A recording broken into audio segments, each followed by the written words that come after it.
Hello and welcome.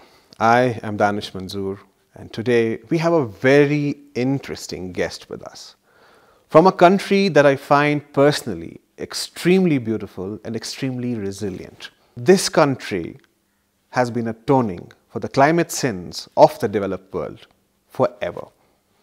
And now we are joined by the Prime Minister of this country, Dr. Lotay Tshering. Prime Minister, welcome to our show on Newsweek. Do you think GNH, or gross national happiness, is the only indicator that the world should look at when trying to think or talk about Bhutan? The whole world should look at Bhutan only through the lens of gross national happiness or not. I actually don't know. And we also go around being very happy coming from a place that we have, very peaceful. More than us telling the world, I think it all depends on the world, what they want to learn from us. So learning is not only by teaching, but by willingness to listen and learn. So this is very, very subjective. And I, for one, ever since I knew myself, do not have the habit of preaching anything. I only go around practicing what I believe in. And then it's up to individuals like yourself to tell the world what we have today. Prime Minister, Bhutan is landlocked. You've got India on one side, you've got China on the other. Yet, your country has been able to stay, let's call it, out of trouble thus far. How difficult do you think it is, and what challenges does Bhutan as a country and you as the Prime Minister face while trying to administer it? See, it all depends. How tall you are depends on how short your neighbors and friends are. How short you are depends on how tall your friends are actually. So I think how peaceful we are, a kind of society that we have, is not something that we alone build it up. It's our neighbors who help us build it up. It's our neighbors who help us keep the way we are. It's our neighbors' goodwill that has resulted in where we are today. So I think being landlocked can be disadvantages. At the same time, it can be advantages. So I'm so happy to share with you that we are actually on this side, the advantages side. And knowing the fact that we are pegged between two most fastest growing economies in the world excites me the most. We are positioned in the most advantageous way. So, Prime Minister, if I ask you to define the relationship that Bhutan shares with three countries, India, the United States of America, and China, how would you define them? I don't think one country can do without being dependent on others, forget being neighbors. Now you have given me three countries, the United States of America, India and China. We are physically between India and China. So we have lots of advantages to take from our two neighbors. I said earlier, not just neighbors, but two neighbors that are most populated in the world. Two neighbors whose economy is growing at unprecedented pace. So we take a lot of pride and excitement in it.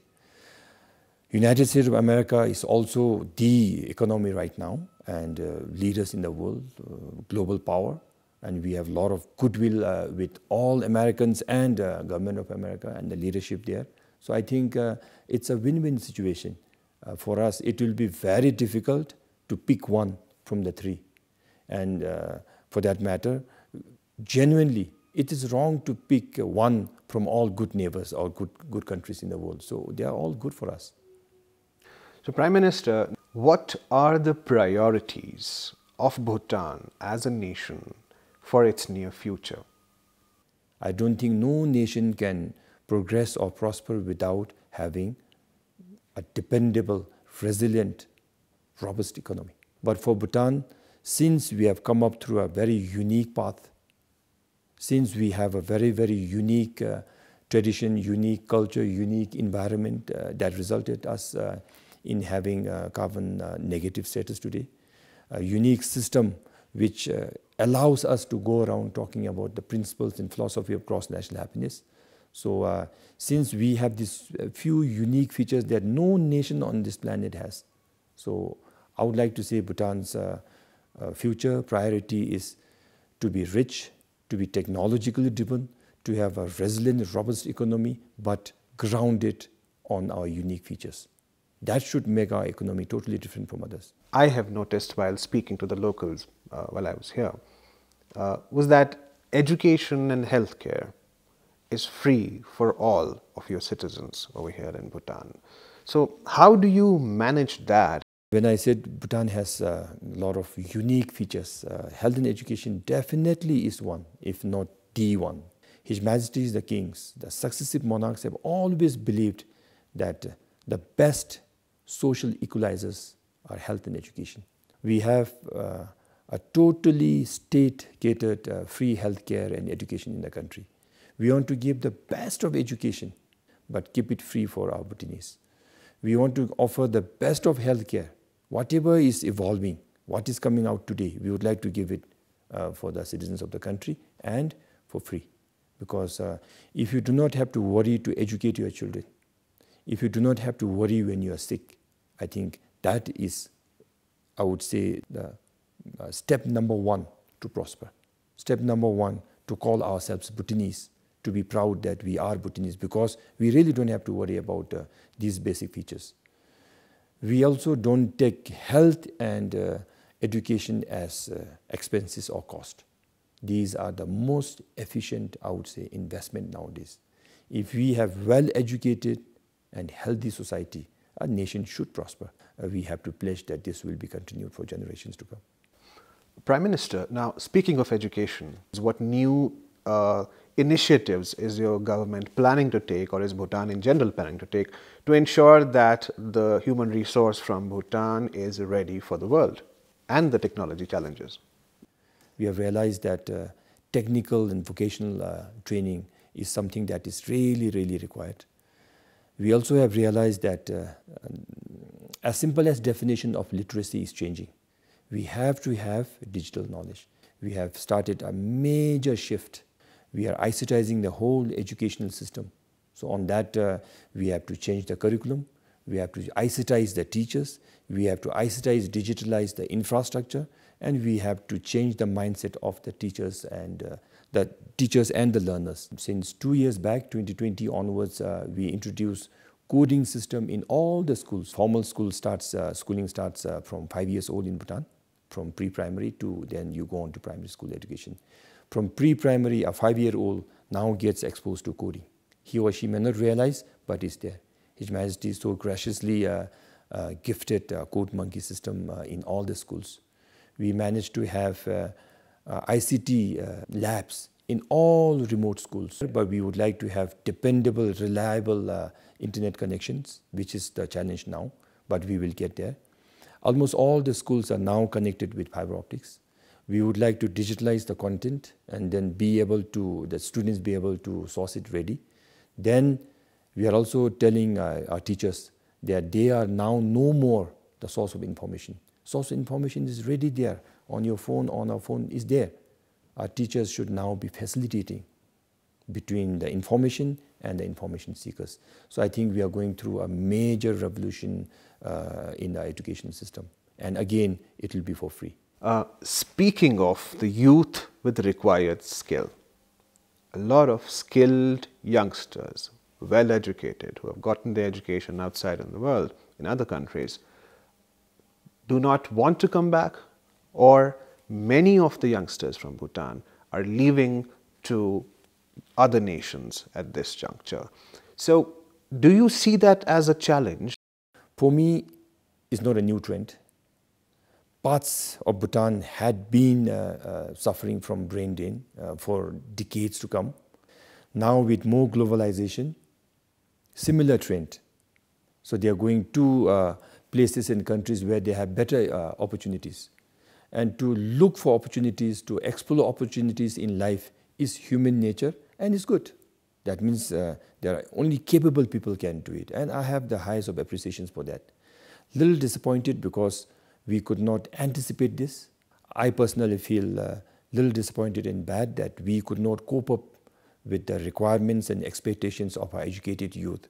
Is this the challenge for us? Definitely. It will be a disaster for us if we don't change our mindset. His Majesty the King has commanded, initiated and now leading major transformation in the country. All public sectors, civil service being number one. financial institutions, central bank, judiciary, name one, everything is getting transformed because we have to meet the expectations of our educated Bhutanese youth. The result of the transformation can do one of three things or all three things. One, the brain drain trend, the rate will decrease because more and more Bhutanese will have opportunities in-house. I don't think there is one single Bhutanese who is going out because they don't like Bhutan. They don't love Bhutan. That's absolutely not the case. They all love Bhutan, love their motherland. They all love His Majesty the King. But since there's no opportunities as per their expectation, they're looking for opportunities. So they are going out, leaving their loved ones behind. Are there any specific focus sectors that you are looking to expand in and you would like to have the support system and the end users and the supply chain for it to come to Bhutan? We are attracting investments at any level possible to invest in Bhutan on renewable energy. That is, hydro being our main resources, which is renewable. We are now focusing more on solar and wind also, so that we'll have energy surplus but coming from renewable sources. We would like to focus on agriculture, riding on technology. Same with education. When we say education, we have to focus a lot on STEM subjects, STEM-related education. Humanities have their own requirement, but majority focus on humanities alone will not take Bhutan forward. On that note, we have been sharing our needs with all the countries in the world, the closest being India. We have been sharing with Government of India. If we could be helped or if they could help us with more STEM-related subject, trainers, experts, teachers, whatever you call it. So that is one focus that we are going. Digital, as I said, we are again in the transformation process. We are going through I would say a digital transformation. We are almost done with having a national digital ID system. Digital ID system being the spine. We have a big digital component in health. We call it electronic patient record system, so that everything is digitally recorded and will guide the country in resource allocation. In education, we have education management system, learning information management system, where every child, as he or she attends school, the milestones will be recorded. Which are the subjects that he or she is actually inherently good at, so that we can start channeling or directing him or her in the right field. Prime Minister, now you mentioned about your relationship with India, and as everyone is talking about right now across the globe about the claim that China lays on 10% of Bhutan at this juncture. So where do you see that going in future? We have very good relation with India historically and geographically. And I was very happy to have Prime Minister Modi visit us as the first country after elections. And I also reciprocated being New Delhi as my first destination after elections. So, and this relation should go on forever. We do not worry whichever government come to power in Delhi, whichever government comes to power in Thimphu, relation between the two countries will go on forever. And that is something that we all take it for sure. With China, we have absolutely friendly relation. Yes, boundary talks have progressed very smoothly. We had the technical level visits from Thimphu to China a month back, and the progress was very good. Now the next stage will be their technical team coming to Thimphu and then sorting out whatever timeline that we have agreed upon in China. And then after that is to physically demarcate the boundary between the two countries.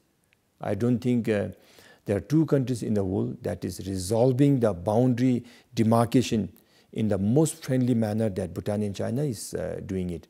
A lot of credit, of course, goes to my predecessors, His Majesty the Kings, but a bigger share goes to the bigger neighbors.